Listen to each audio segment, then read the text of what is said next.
Une ascension fulgurante, une fortune qui monte jusqu'à 4 milliards de dollars, puis une faillite, une descente aux enfers et aujourd'hui un procès. C'est l'histoire de Theranos et de sa fondatrice Elizabeth Holmes devant la justice depuis le 31 août. Mais c'est quoi Theranos? C'est ce qu'on va découvrir.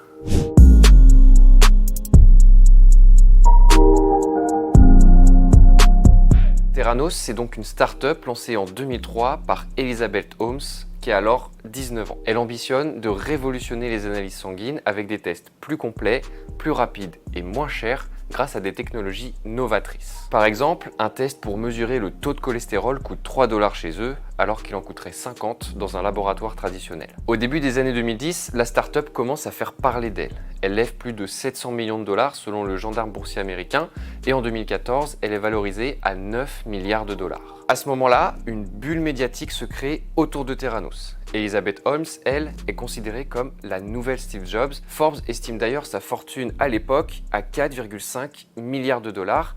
Elle est considérée comme la plus jeune milliardaire non héritière. Mais sa trajectoire prend vite des airs d'étoile filante et un an plus tard, Theranos s'écroule. Pourquoi ?